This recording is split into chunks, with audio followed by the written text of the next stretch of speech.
We're running kind of behind, and part of me stays up late at night thinking about it, and other parts of me thinks, what the heck, I'm always running behind.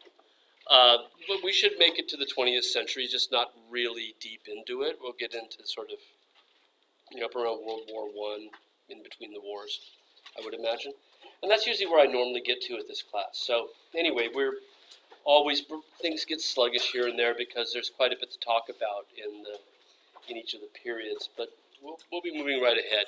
We left off with talking about Dutch Baroque art in Holland, and we were almost done. We were talking about Rembrandt, the sort of most prominent artist from the 17th century in Holland, one you've probably heard of before. And we had talked about the fact that his great strengths, his single greatest strength, is his ability to characterize, to capture human character, and what seems to be a great sympathy toward humanity and an understanding of emotion and how to convey that. And going hand in hand with that is Rembrandt's terrific ability as a storyteller. That ability to characterize is something that he marshals into biblical narratives, whether in painting or in print.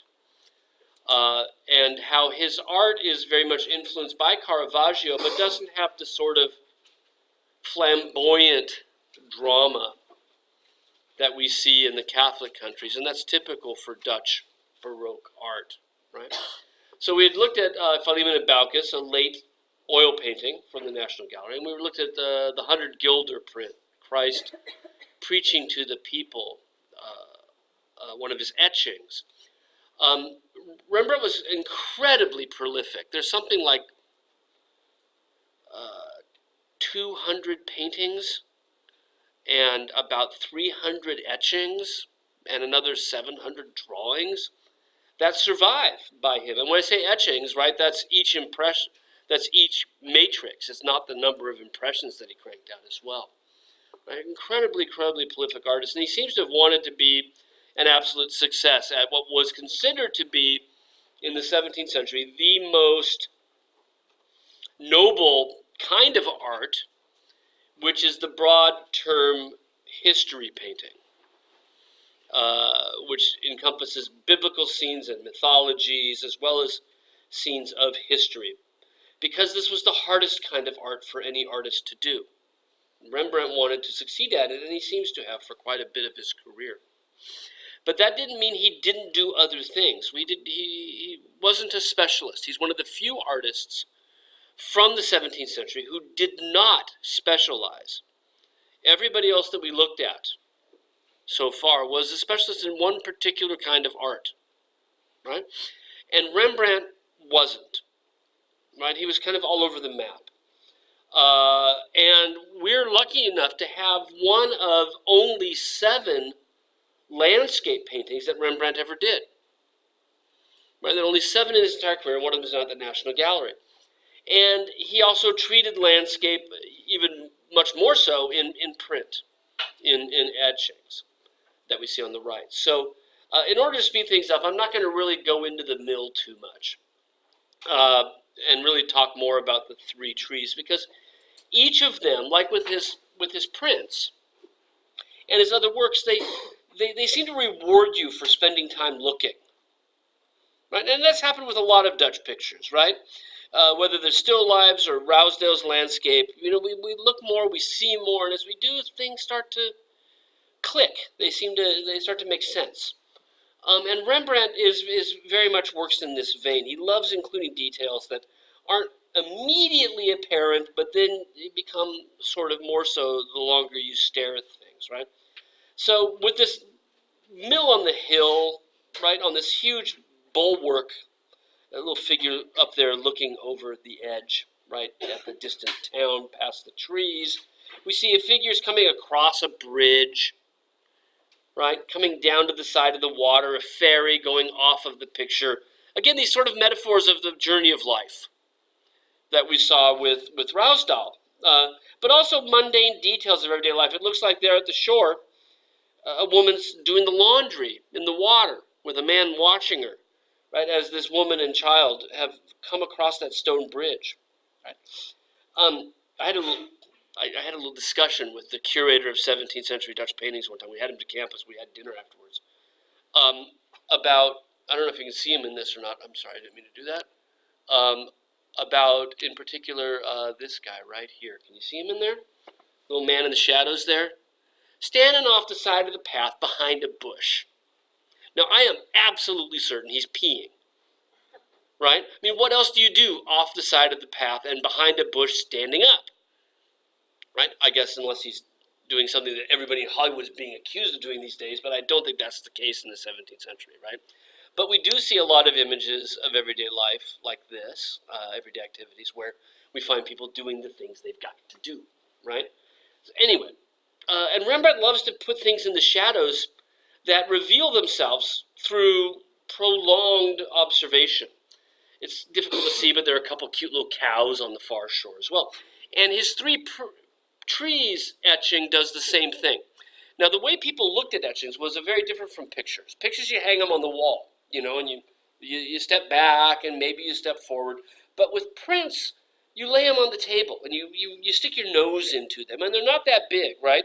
The three trees is about like this tall, right? Sheet of paper. And he includes within it just a wealth of detail that reveals itself the longer you look at it. And it's really charming. And part of it is just sort of the charm of looking at it closely. So here on the left-hand side, I should have highlighted it for you, but I didn't. But you can figure out where we are in the print. Right, we see this distant view back to a city. We can even make out the faintest traces of a windmill back here, but the cityscape on the horizon. Again, this being the Low Countries, there's not a lot of mountains here. And in fact, oftentimes the tallest thing that we'll see will be a building in town, right? And as we move our way forward, we see these cute little cows in the field. He can capture character and anatomy just with the simplest of means. He's such a terrific craftsman. There's a farmer in the field, right, with his three different cows. This one looking over its shoulder at you, right? And again, these details are probably the size of your pinky fingernail, right? Drawn with the simplest means. And in the foreground, we come further, we have the happy fisherman here with his wife alongside of him. Just this charming little detail of a man out there, and she's sort of accompanying him. She looks like she's got the fishing basket, and he's got his line, dropped out of line, and he's obscured in shadow almost entirely, but just sort of enjoying himself here. If we look the other direction, we see up on the top of this small rise next to the water, we see I guess it's like a rural bus, right? This would be like you're taking the MARC train, It's people on a wagon that are going from point A to point B. It's this intercity travel that was very, very common in Holland. It was so densely populated. People went from town to town. And there's a little fellow right behind it walking as well with his walking stick. And it's moving sort of behind the trees. This sort of life continues, life moves on. And maybe there is some metaphoric content here, but there's also this joy. There's this pleasure in simply observing closely everyday life. If we look further on that hill, at the very, very top of the hill, there's a fellow looking off to the right. And I'm not 100% sure on this, right? There's not enough information to tell. Whether he's on another horse and holding the reins, can you see that? Or is he sitting on the ground with his feet in front of him? Or those things that look like this. And that's what I kind of like to believe that he is that he's an artist with a sketchbook. Sitting out there drawing the landscape like Rembrandt himself might have done in making some drawings to prepare himself for this print. Now, he's not making this one outside. You just don't do that. You need acid and a little bath of acid to cut the plate, right? So he's not making it outside, and then you got to run it through a printing press. He's doing it in the studio, right? But he's certainly observed the world around him. He's certainly been that little guy at various points in his career. And what's wonderful about the print, I think, in many ways, is, again, perhaps a metaphoric content. We saw three trees on a hill in Jacob van Rosdaal's landscape, and we talked about the fact that there it seems to be a signal to us to think about God in his creation, right? A reference, veiled, symbolic to the three crosses on the hill of Calvary. And understanding that God is present in his creation. And giving us these three trees. Now, they are not three different ages like Rousdow's were, but there are three trees on the hill. Present to us perhaps that same idea, that God is present within his creation. There's also this idea that time has passed. We see a storm on the left that's moving off, away from us, back to the left. And our little fellow on the hill is looking toward the brighter horizon. And I don't really have to spell this out to talk about the metaphor of this, right? The storm clouds pass, a brighter horizon awaits us, right? As time passes, there is hope coming. That seems to be a message here. And for Rembrandt in 1643, this is a really poignant message as well. Because his wife, Saskia, has just died. Remember, we saw him recording, he got her in a lap and everything, right? She just died of tuberculosis after being bedridden for 3 years. Rembrandt is a fresh widower, right? He has just been widowed, or just been newly made single again, right? And he deeply loved her, so it's not like this is a great moment in his life. And in fact, the moment when Rembrandt does the majority of his landscape paintings is in the immediate aftermath of Saskia's death. Which just kind of brings a tear to your eye. Here's, right, you got nothing at home, he's gone. And he goes out and starts wandering around the dikes outside of Amsterdam and looking at the landscape. There's hundreds of drawings and a bunch of prints of the land around him. It's almost like he's, I don't know, is it exorcising the demons, right? That he's trying to get healthy again. And if we think about our little guy here, and this is why I wanted to be an artist so bad, right? Is that there is, okay, the storm's passed, right? It's got to get better. Looking off toward the distance. And that seems to be a theme that Rembrandt likes to work with. Even our mill picture suggests the idea of a passing storm and something weathering through the storm as well. That's 5 years later. Right? So within the landscape, there is again this idea of metaphoric content, allegorical content, right? That there's something to understand here beyond simply the structure of land, right? The simple joy of viewing, although that's still there. It can do both things. Now, like I said, these things reward the time you spend looking at them, right? And prints in particular are meant to be scoured, visually scoured for details. And we've already seen our little fisherman and his wife and those horses and all the details in the landscape on the left as the rain clouds pass. If we look on the right, you'll notice that the majority of the landscape is very, very dark. And that entire hill is entirely cast in shadow. Well, if you look closely enough, and this is really hard to see unless you've got the print in front of you. I'm just trying to pick them out now, right? There's a couple canoodling in the dark here. There's a man and a woman sitting like this, and he's kissing her, leaning over and kissing her. And can we make them out right? Here's her profile right here. There's her eye, there's her nose, and he's right here. So their faces are together this way. And it's almost entirely covered up by this cross-hatching that we see. Can you make that out okay? A little bit, right? Start to see it? And so they're sitting there, and they're almost like they're hiding in the shadows, right? And again, it's this Rembrandt is, even with the 100 Guilder print, right? With that camel in the background, he's rewarding you for spending time and thinking about what you're looking at and looking for things. Right? And that's exactly how people viewed these during Rembrandt's lifetime. Right? He just loves sort of, and I think he's got a sense of humor through it all. And even here, we definitely see that. Right? Now we're going to start moving out of the Baroque period, but we got to start to look at France first, because that's where we're going to, as we move out of the Baroque period, we're going to follow French art into the 18th century. Okay, so we got to look at Baroque France for just a second. And we've already kind of begun to talk about French Baroque art. We looked at these French artists who had come to Italy and become very much influenced by Caravaggio, right? So Trophime Bigot, Simon Vouet, picking up very directly on what Caravaggio had been doing in Italy around the year 1600 and taking those ideas into their own works, right? This remains a trend in a lot of French Baroque painting, is the influence of Caravaggio.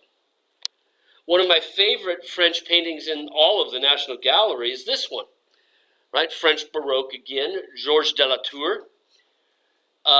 Very much Caravaggio-like. Limited color palette, focusing on earth tones around basically a brown tonality. Spotlit for high drama. Even though a little bit more restrained than Caravaggio, nobody's flailing about here. Nobody's getting their head cut off, right? But in this case, we have actually the source of light. We can see the candle that is in fact illuminating everything that we see here, right? Mary Magdalene, at the moment she repents, right? This is the moment when she decides that she's going to give up her wayward lifestyle. Remember that she was a prostitute, and follow Christ, right? So what Georges de la Tour wants to capture is what's going on inside her head. He wants to show her thinking about her life, pondering what she's done, and thinking about her future, and making the right choice. So she has this amazing look on her face. I think he's really captured this moment of almost indecision yet. It's not full resolve. She's just she's realized that she's wasting her time. She's realized that she's chosen a path that's leading absolutely nowhere. And what's made her realize this is that she sees herself in the mirror. Right? So if you think about where she is relative to that mirror, she's looking at the mirror, and we have to assume, even though the mirror is kind of cocked toward us, that what she's doing is she's looking at her face, and by looking at her face, she's thinking about who she is. Right? Something we don't do often, right? When I look at my face, I looked at whether or not I cut myself shaving, right? Or something like that, right? I'm really worried about topography of my face and not about my character. She's using the mirror, and we've seen artists repeatedly, right? Going back to the 16th century, we've seen artists use the mirror as this metaphor for thinking about your character, right? Playing tricks on you as a viewer. Maybe even thinking about the nature of art itself. Right? Artists love using mirrors as metaphor. And in this case, it's about self-reflection. And what Georges de la Tour wants you to do as the viewer of this is that you do some reflecting as well, just like the Magdalene does. She becomes your role model. Right? And we talked about the fact that these repentant saints, penitent saints, right, were increasingly popular after the Counter-Reformation as examples for you and me to follow in their footsteps. And so as the Magdalene looks at the mirror, sees herself, we're supposed to look at her and think about ourselves, right? It's all about the theme of looking. And of course, what's interesting is that mirror, right? As we look at it, we get to see the skull that's on top of the book that she's been reading. And of course, anytime we see a skull in a picture, we should immediately be reminded of death. And the point here, of course, is like Mary Magdalene, life's choices have consequences, and none of us know when death is coming. So this is a reminder of mortality. And with that reminder of mortality, we should think about looking at a mirror, something that mirrors who we are, and whether or not our choices are good ones. And in that respect, the picture itself becomes a mirror, doesn't it? Of understanding the importance of your choices, understanding the repercussions of the way you live your life, right? So this is all achieved through sort of Caravaggio means. There's a lot of allegory and metaphor with the mirror, how it works for her, but also how it works for you, the viewer. Because the way that it's cocked, you probably wouldn't see the skull this way, right? You'd probably see her face the way it is. But he's played with that a little bit so that we are, in fact, showed something very, very direct. So Georges de la Tour presents to us another artist like the ones we'd seen before, who was very much influenced by Caravaggio. These ideas are making their way back to France. You don't have to live in Italy to be a follower of Caravaggio's ideas, right? And we've seen before that other artists picked up his ideas secondhand, for example, in Holland. He's just that important. Now, not all art in France, in fact, the vast majority of art in France was not Caravaggio-like. In fact, the dominant trend in France was sort of a very dry, stagey, posed kind of art that's very brightly lit and very, very brightly colored. And we'll look at two artists who function within this realm in French art, right? Most Baroque art in France, a lot less dramatic, a lot less flamboyant, and devoid of the influence of Caravaggio. You'll notice that as we look at the composition, almost everything in the composition is horizontal or vertical. There are no strong diagonals. This helps to make it very sedate as a composition, less active. Right? There's no dramatic lighting here. There's sort of a heavy late summer atmosphere to the lighting and the clouds. Not at all Caravaggio-like. This style that we see in French Baroque art, typified by Nicolas Poussin, is often referred to as classicism. It's classical. And for us, classical is the kind of art that we saw in the Italian Renaissance, with people like Raphael and Michelangelo, where it's timeless, where things don't appear to be moving much. Think of contrapposto pose, how you're not doing anything when you're in the contrapposto pose. You're simply standing there. And that's picked up again with Nicolas Poussin and with many artists working in 17th century France. Now, this was specifically a reaction. Ever since the Palace at Fontainebleau, which we looked at as this Mannerist monument. Remember, paintings on the walls, prints made after those paintings, circulated everywhere. Art in France became very, very Mannerist through most of the 16th century. Flamboyant, right? Busy, difficult to understand. These hyper-muscular figures all intertwined. You get the feeling that you need a tour guide to even begin to understand what's going on with these. And Poussin's work in the following century is a reaction against that. It's cleaning it up. Now, it's not driven as much by the Counter-Reformation, right? It's driven basically like, we're going to do something different than Dad did. And we'll talk a bit more about what else drove it, because there's a political issue here. It's not religion so much as it's politics. Because in France, the king wanted paintings to be classical. Now, the king through most of the 17th century is Louis XIV, the Sun King, who establishes his court outside of Paris at the famous court of Versailles, which is still there. Okay? Here is Louis. Couldn't look more like a king. This is the exact opposite of that Van Dyck picture of the Queen of of England that we saw, where she just sort of looks like an elegant noblewoman. Here, boy, is he the king, right? Look at all that ermine, the French royal coat of arms, the fleur de lis, like ours. Our fleur de lis, indeed, fear the fleur, right?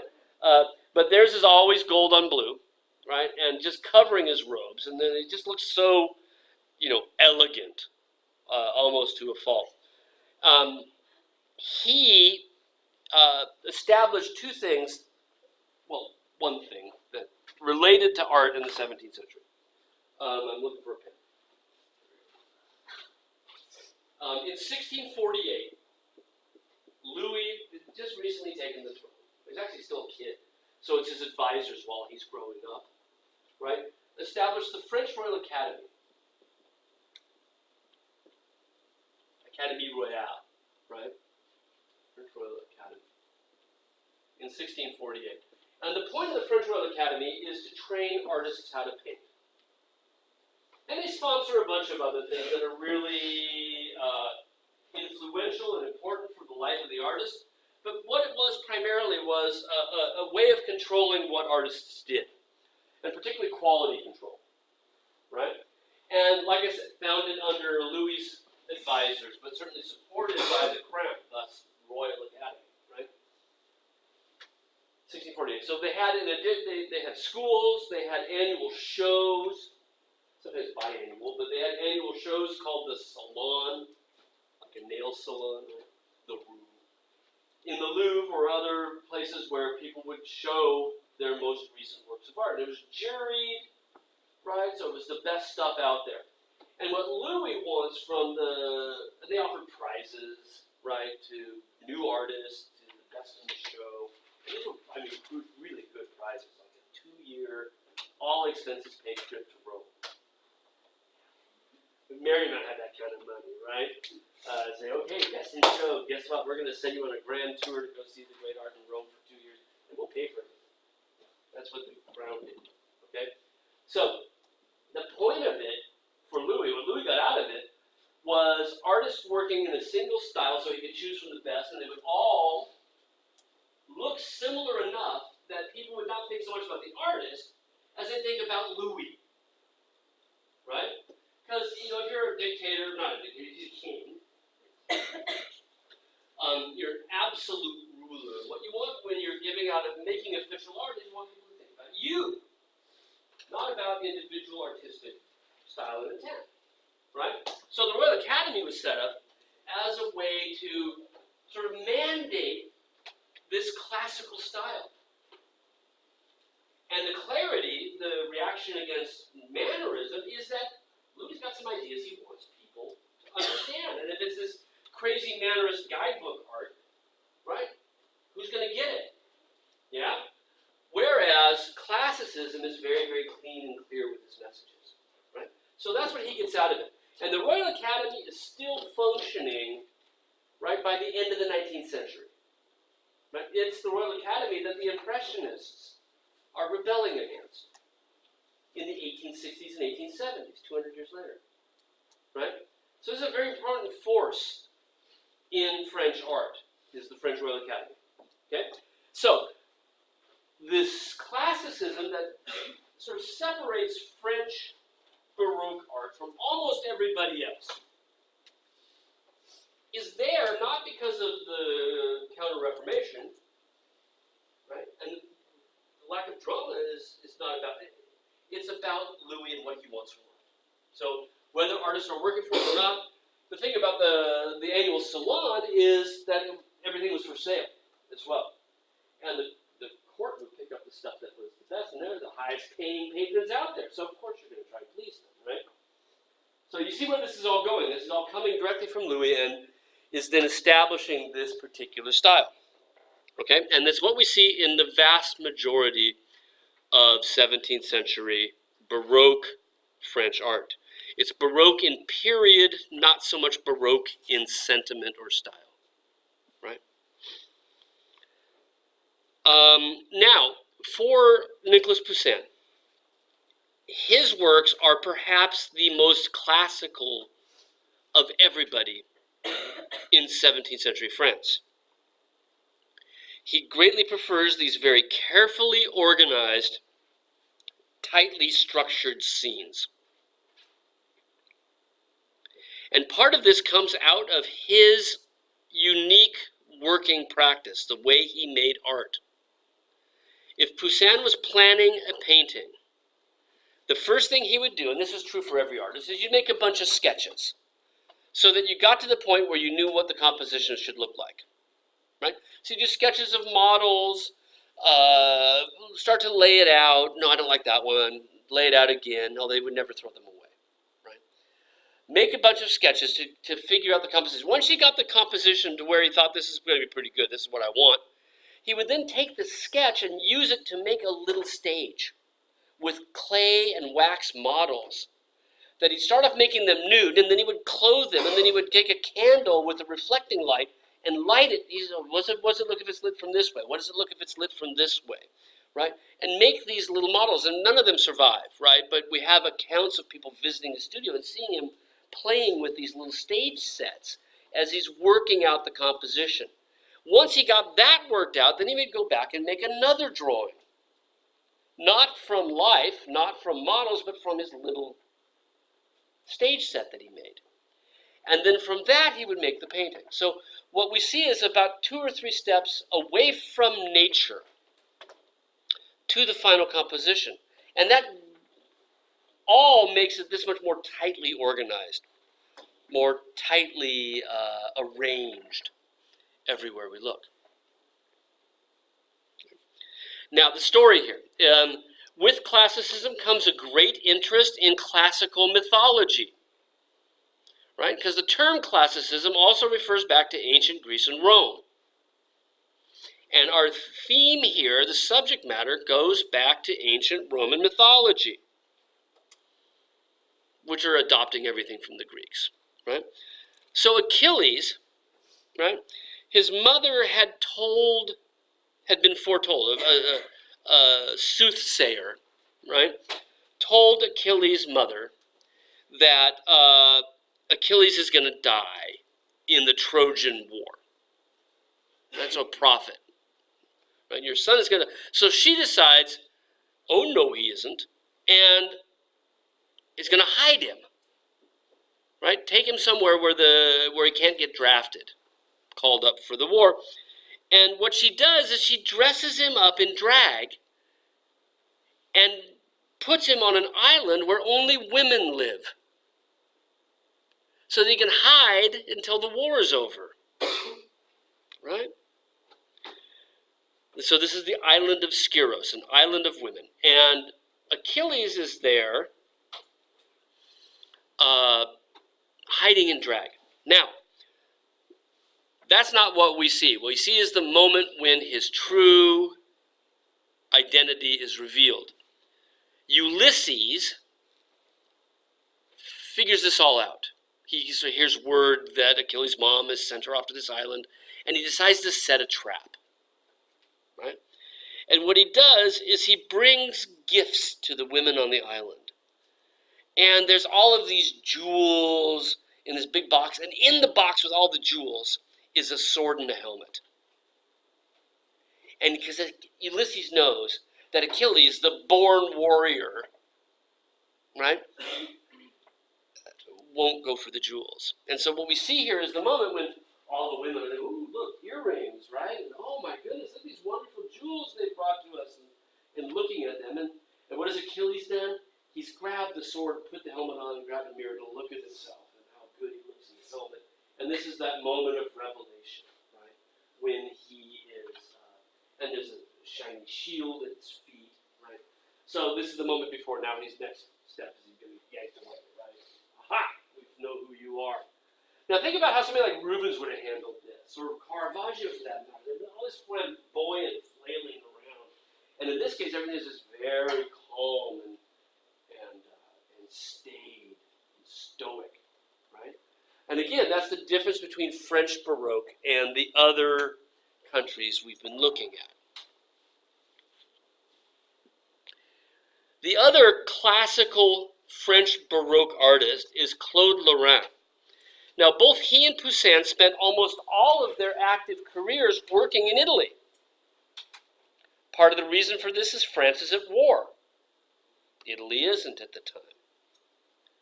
There's also a huge French community in Italy. So both of them have gone to Italy to spend most of their career, and this is where they start to get infilled with Italian Renaissance art. Classicism, right? Claude Lorrain also has sort of tightly arranged scenes, but he loves to set them in landscapes. And almost all of Claude Lorrain's landscapes have a real similar layout. We have a view to the distant horizon through a hazy air, moving over mountains and creeks and lakes or inlets, with a light that streams through low on the horizon, almost like it's the end of the day, right? So it's sunset. And the way the light comes through, you can see it across the front, sort of picking through the trees and moving its way. That's typical for Claude Lorrain. His landscapes always look this way. And he loves to frame those views with these sort of dark parentheses on either side. So we get the mountains on the left coming up almost all the way to the top, and then on the right, just this other group coming up the right-hand side of the frame that give us that view through to this distant sun-dappled landscape. It's not bright sun, it's evening sun, right?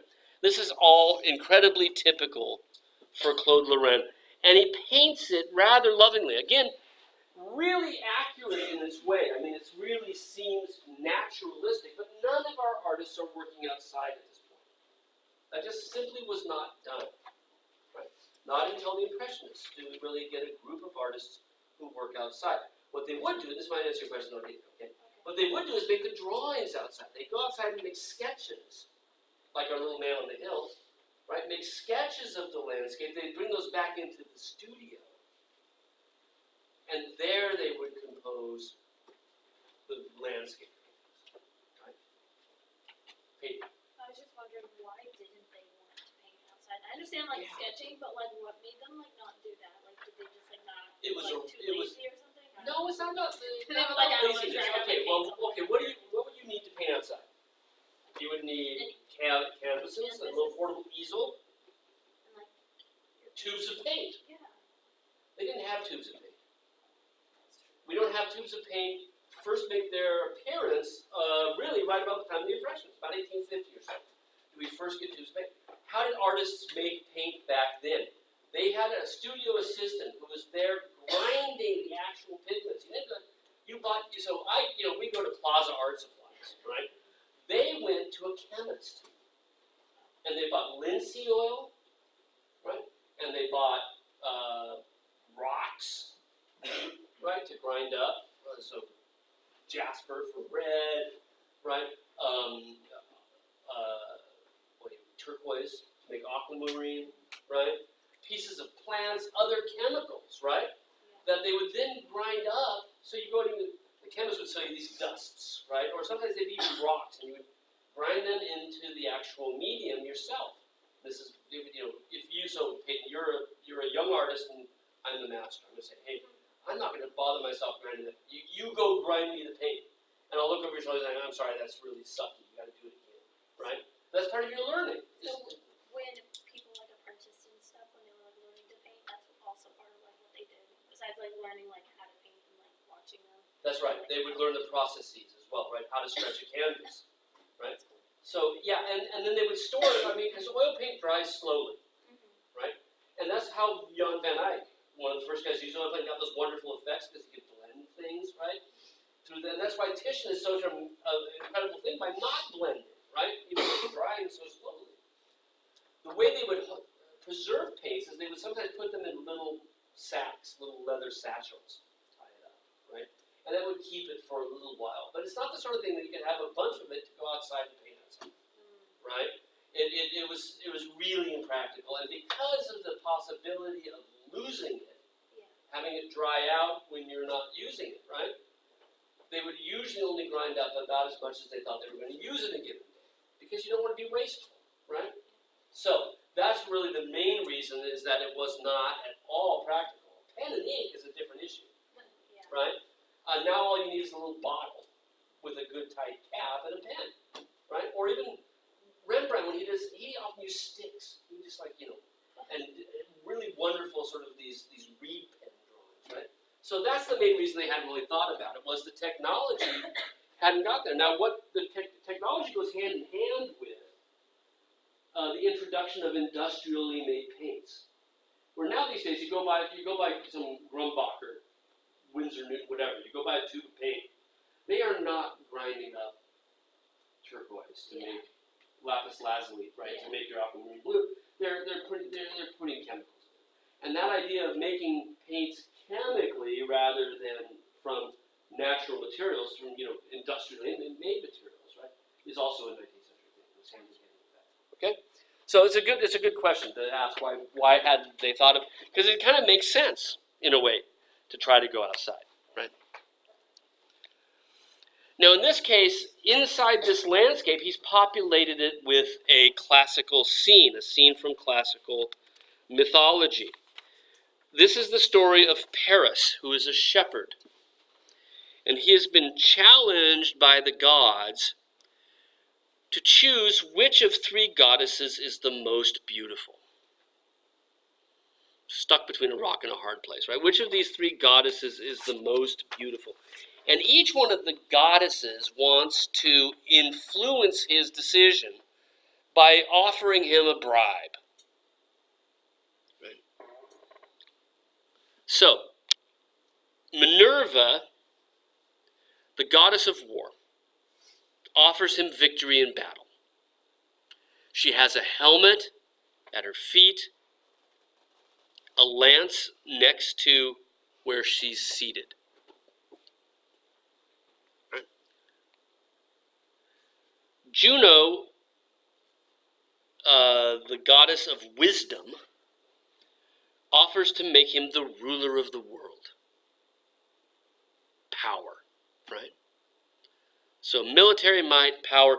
Her symbol is a peacock, and you can see the peacock feathers directly behind her to help identify her. Venus, the naked one with Cupid next to her, is the goddess of love, and she offers him the most beautiful woman in the world. So guess what he chooses? Right? Sex. Right? Who needs war? Who needs power when you've got the most beautiful? And he gets to choose who he thinks the most beautiful woman in the world is. Does anybody know who that is from mythology? This is a junior high sort of thing. Who does he choose? No, Venus herself is the goddess. It's going to be to choose the most beautiful woman, right? So yes, she's a woman, but she's a... Aphrodite is Venus to the Greeks, alas. The same goddess, different culture. He's going to choose a human.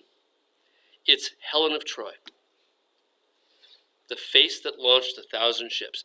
She's at that point is the daughter of the king of Sparta, and when he chooses her and starts to woo her, this starts the Trojan War. Right? It was his being gifted the daughter of the king of Sparta. So this is that moment sort of before war, but again, very sort of staid and very stoic and very classical in the way that he presents it. Right? So this is typical now for French Baroque art, is this really kind of dry, stately classicism. Clear and simple and easy. And it's in direct reaction to mannerism, but also inspired by the tastes of the aristocracy, of the royalty, who want a clear and simple and easy to read art and is more likely to buy that at the annual salon. Now, in the 18th century, this all changes again. right? So Baroque art of the 17th century is a reaction against the mannerism of the 16th century. As we move out of the 17th century and into the 18th century, we see another quantum shift, back in the other direction, towards something more frivolous, more frilly,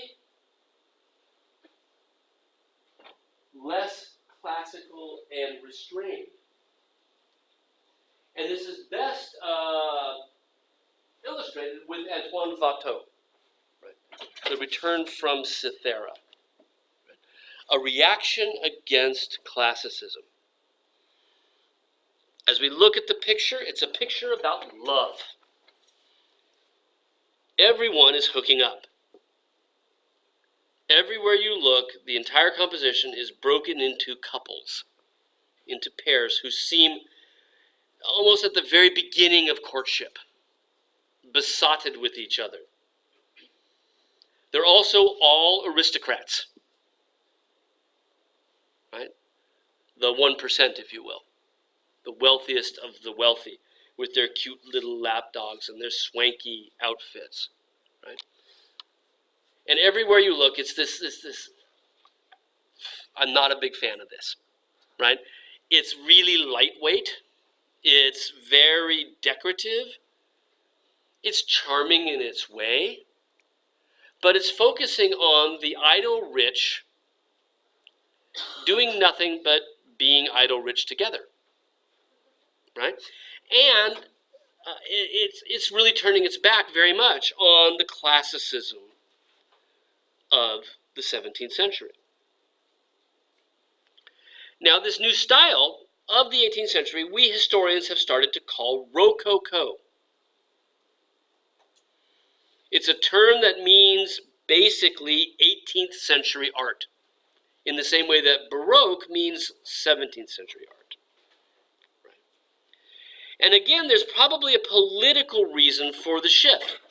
On the one hand, artists tend to rebel against what their dad was doing. Right? You want to do something new. Why keep doing the same thing? So we see, mannerism as a rebellion against the Renaissance, right? And then Baroque as a rebellion against mannerism. And in this case, Rococo as a rebellion against French Baroque. That there is a tendency amongst artists to not want to do the same thing that the previous generation was doing. Do something more innovative. And that's certainly the case here, but there's more to it than that. The change to Rococo at the early part of the 18th century seems to coincide with the death of Louis XIV, who, remember, was the principal sponsor of classicism. He died in 1715. And the Rococo period coincides with the reign of his son, Louis XV. Now, why is this important to us? One, it was Louis XIV that wanted classicism. That domination of art production has disappeared. All right, that's one thing. Another thing is that under Louis XIV, who had moved the palace of the king outside of Paris and to the suburbs, to Versailles, most of the aristocrats moved to Versailles as well. This was Louis XIV, right? Had moved to Versailles in the 17th century. And when he moved to Versailles, most of the aristocrats moved with him so that they could receive his favors and be invited to all the nice parties and whatnot, right? When he's dead in 1715, all the aristocrats moved back to Paris or to the area immediately around it, sort of the suburbs, right? And they need new decorations for their palaces. Rococo seems to be the style that was invented, if you will, specifically to decorate these aristocratic palaces during the reign of Louis XV. So, all those Louis, is that clear now? Yeah. Right. So, Rococo coincides with a shift in the French leadership from one king to the next, and with that, a geographic shift of where the aristocrats were moving or living, and the need to decorate palaces that were being built around Paris as they moved back to the capital and away from Versailles.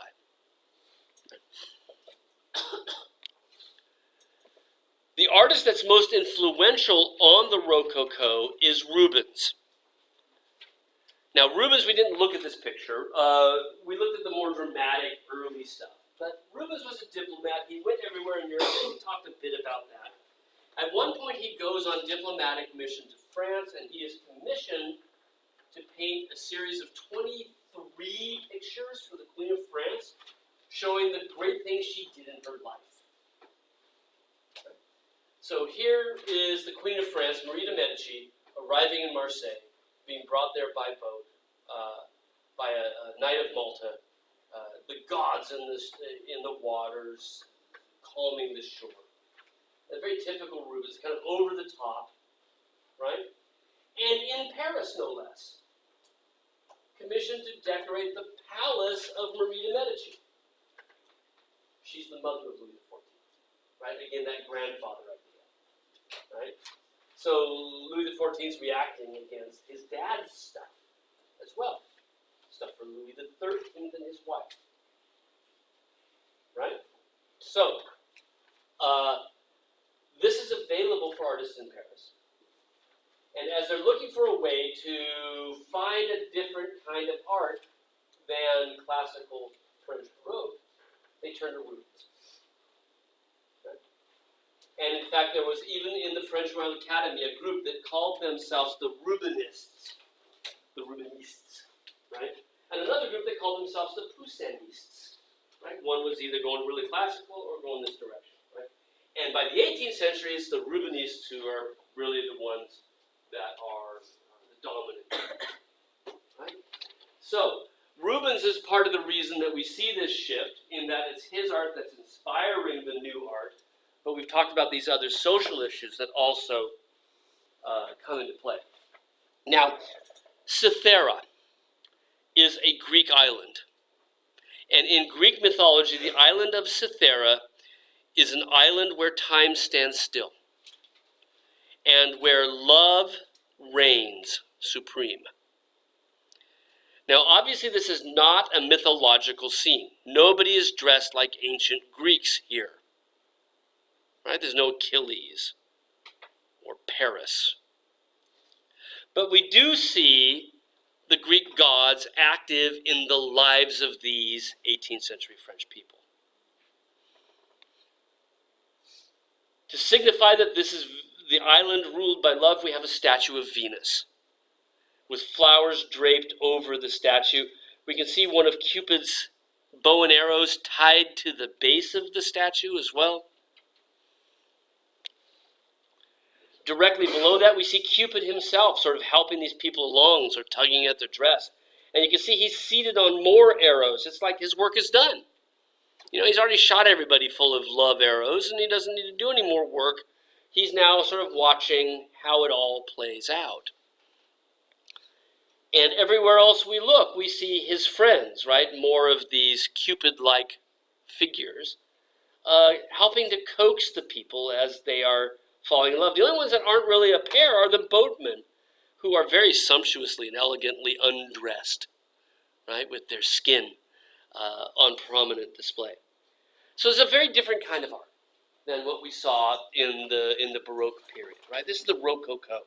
It's frivolous. It's about the pleasures of the wealthy because it was meant to decorate their palaces and to speak to them about how good it was to be of that class, to be from that group of people.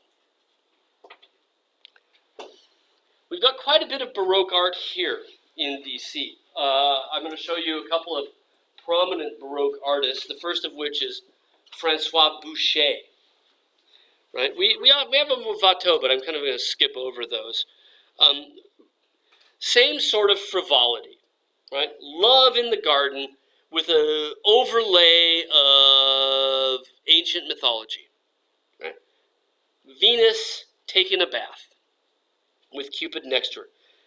Much closer in spirit to mannerism, than it is to Baroque art in France, but at the same time, not nearly as confusing as mannerism. Not chock a block full of allegorical figures. Now, even though it's Venus in the garden, we see her, we see Cupid with his arrows. There's, at first glance, not a lot to suggest that she's Venus. Cupid is there, okay, but how do we know that she's Venus? How do we know she's not just some woman that he's shot with his arrow? There's really nothing here to signify that she is the goddess of love. Instead, what Boucher does is to strip it of the trappings of mythology and make it all about sensuality, all about nudity and display. This is meant to appeal to your eyes. Right? And it is about love in the garden. We certainly have Cupid there. We have the two other of Cupid's pals with the flowers on their laps. We have the two doves between her feet, snuggling with each other, to show us where this is all intended to head. But there's no one there for Venus, right? There's no one there with her. So who do you suppose the other person's supposed to be? Right? It's me and you. We're supposed to look on her and be inspired by love.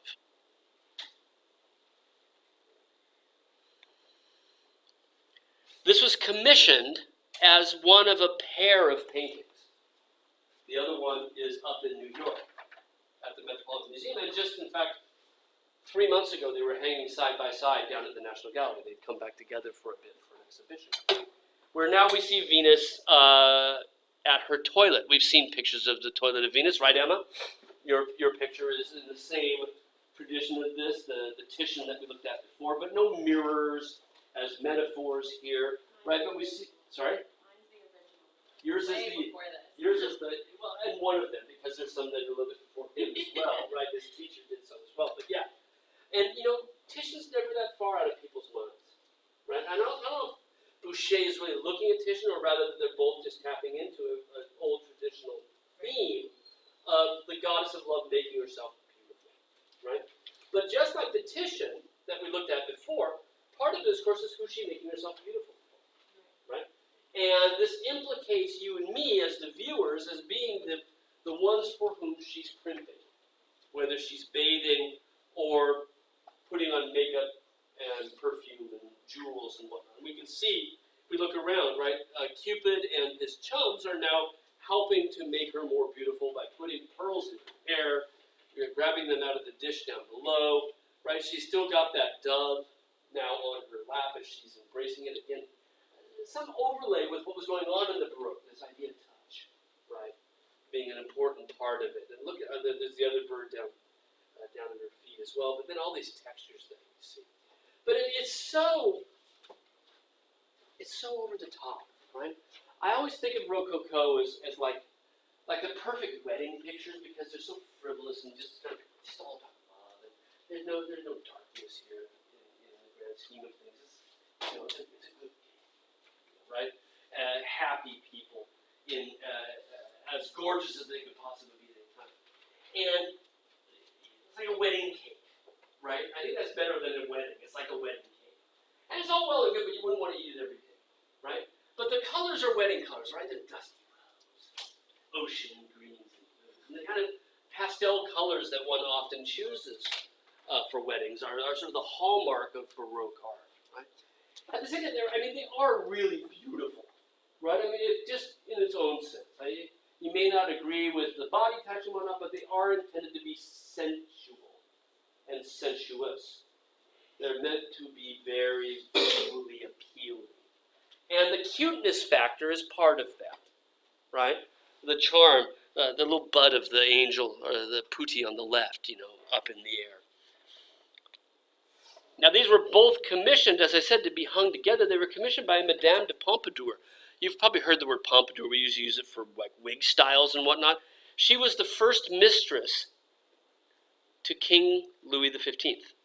He had many mistresses. She was her chosen mistress. And this was for her house in Paris, or in the outskirts of Paris, right? Her new palace that had recently been built. So this is a perfect example of what we've been talking about, this new style being directly linked to the aristocracy around the new king, around Louis XV, and being commissioned specifically to decorate these now quasi-urban palaces.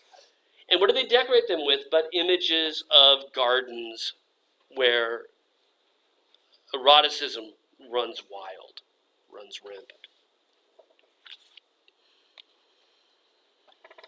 Another of the more famous Rococo artists is Fragonard, Jean-Honoré Fragonard. This picture is in London. It's smaller than you might think. It's about half the size of what we see on the screen. But again, it's frivolous love in the garden. Right? It's your favorite painting. You know what's going on in this painting? No, but I really like it because it's really pretty. That's It the has lots point. of colors. It's so pretty, right? I mean, I think that's better than beautiful. It's pretty. You know, and there's a difference between beauty and something about beauty that suggests monumentality, right? But this is really just pretty, right? Soft colors, right? And again, it's the same tonal range as Boucher, right? Around these pastel tones. Still this head, look at that, look at the air as you look back through the trees to the background and how it's so dense. It's lush. That's maybe also as good as pretty, right? It's lush. These are really, the women are lush. You know? The skin is lush. And in this case, this is also just a goofy picture. I think, I'm sorry, I don't mean it. I mean, there's something about it. It's funny because this, okay, so the woman and the man in the lower left corner are lovers, right? And they're playing this little game, right? The man in the corner has gotten somebody to put her to get her swinging, right? So he's got the ropes back there, and higher and higher, right? And the guy who's kind of hired him to do this is down here in the bushes, and every time she comes forward, he gets a view of her dress, right? And you can see with his hand what he's doing. He's pretending to hide in the bushes, and as she comes out, he goes like, ha ha, and then and then as she goes back, he hides again, ha ha, and every time so he's pushing, he's got his hat off, right, and he gets to see a little bit more than we do, but we get to see all the way up to her garter, right above her knee, which is for 18th century pretty darn risque, right? Even though she's got soft, and it's about sort of abandon, right? The swing becomes this symbol for being set free, right? Being set free of the rules that say that courtship has to be a particular way, where you would stand at a dinner party and giggle in opposite corners, and maybe have a word through an intermediary, right? That's all gone. All those rules are gone. And she's looking down. She sees her shoes falling off, right? And look at the statue of Cupid. Shh! Don't tell anybody he's down there, peeking up her dress every time she swings. We have the commission letter for this, which I always found it. He said, "I want you to paint me in the bushes, and I want you to put her on the swing, and I want you to put me in a position where I can see up her dress." And I want the guy behind her, putting her on the swing, to be a priest. This is like kind of kinky, right? This is really, really weird, right? And he doesn't really look like a priest to me, but that's what he said in the commission letter, right? Put a priest, swing her in motion. Right?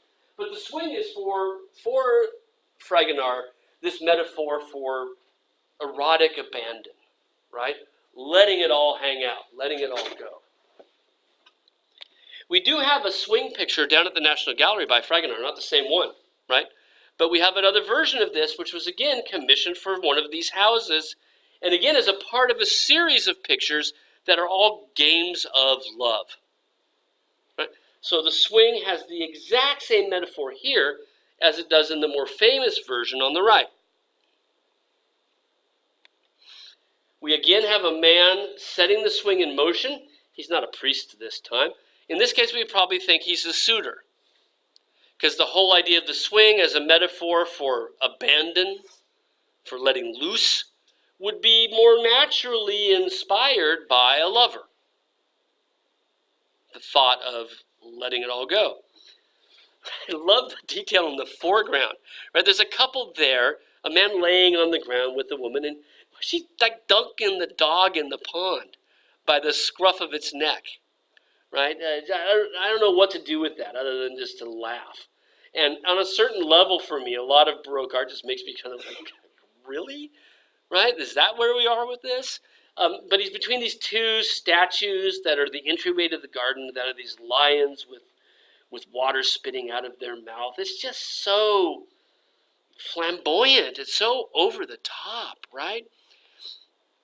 Her activity on the swing, woohoo, is inspiring others, right? Look at the couple down below who see her and go like, hey, maybe we should let loose as well, right? Her actions inspiring them. And as we look around again, very much like the Watteau work we saw, we see people gathering into couples, right? It's all about the spread of the ideas of love.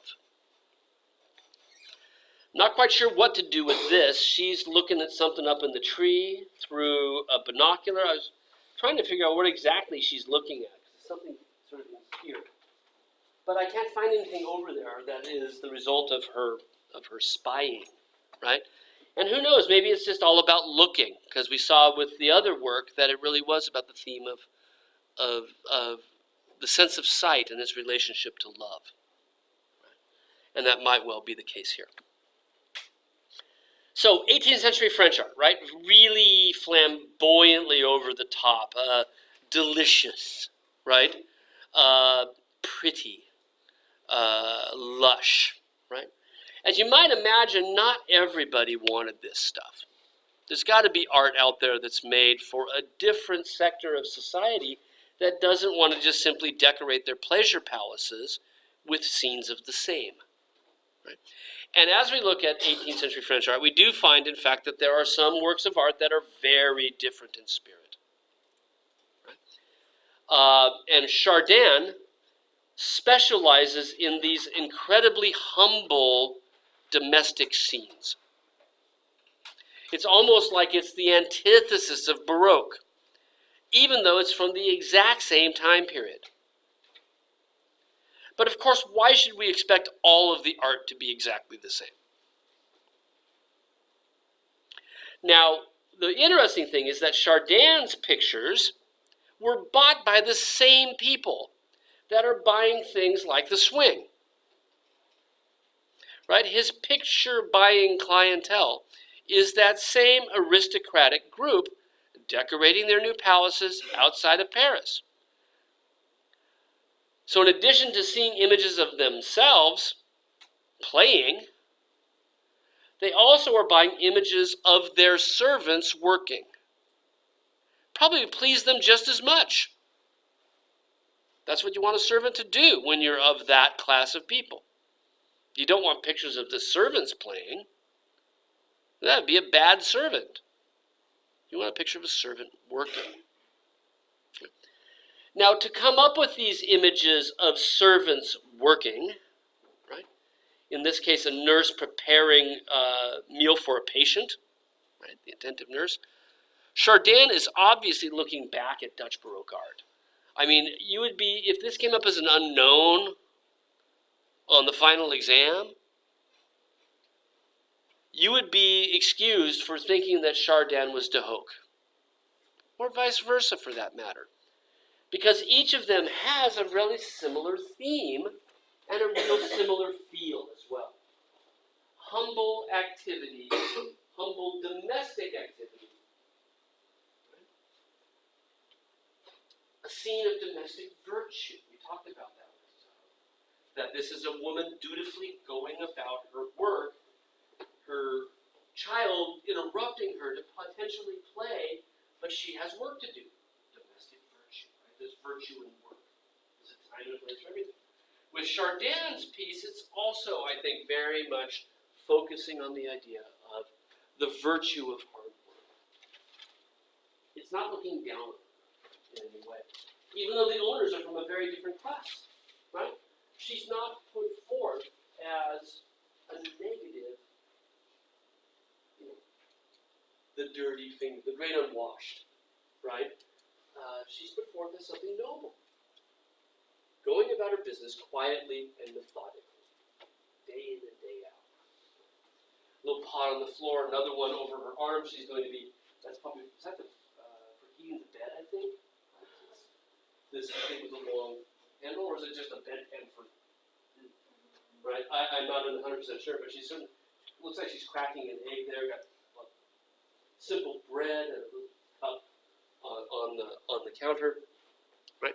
Now, what inspires this, right? Why do we have a taste for this as well, right along the same time as we have images of utter frivolity?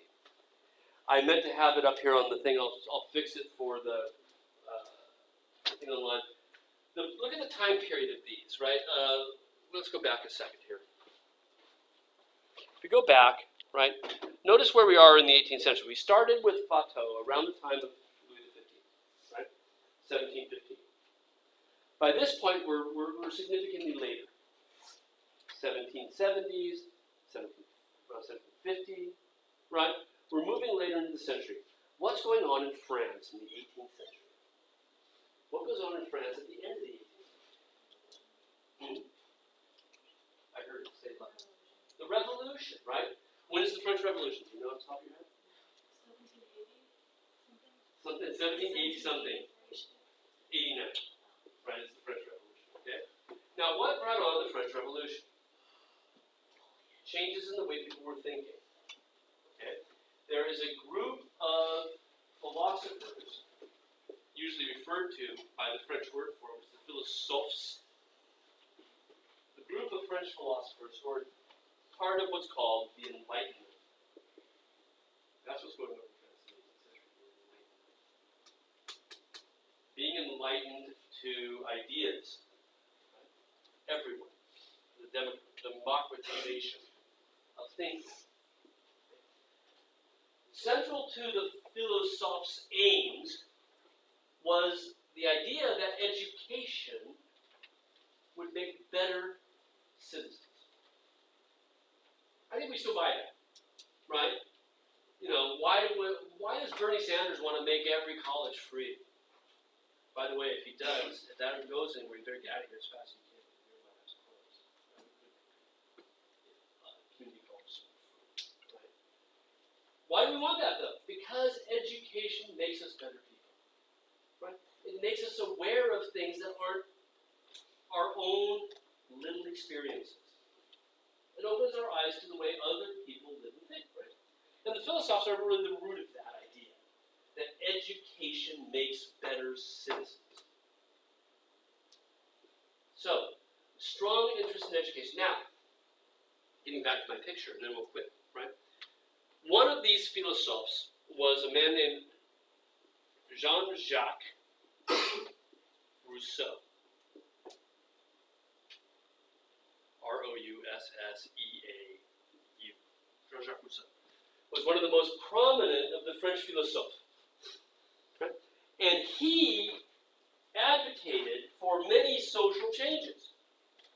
And one of the things, and he was also, by the way, the one that's responsible for the term the social contract, where leaders have a contract with the people that they govern to govern well, and the people then, through that same contract, trust the leaders to do so. Right? That's his idea too. And that's the idea that leads to the revolution, is that they weren't doing that. But for our picture, one of his other big ideas was that good citizens are also made through direct influence of their parents. Right? Part of that education of the good citizen came from the family. And he was bucking a traditional trend where children were shipped off to school, where children from the moment they were born up until they were pretty much adults were supervised by somebody other than their parents. So instead of the mother nursing them, they would hire a wet nurse. Instead of schooling near the home and living there, they would go off to boarding school. Rousseau said this is a problem.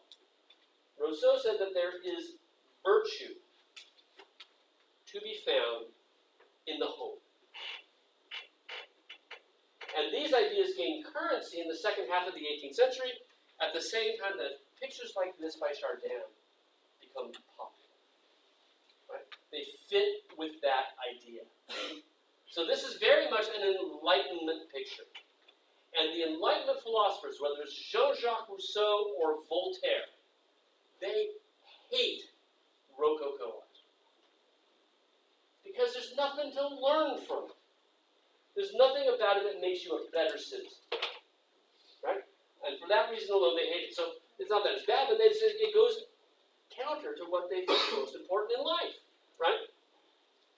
So on Monday, what we'll do is we'll talk about the impact of the philosophe, of French philosophy, of the Enlightenment on art in the second half of the 18th century.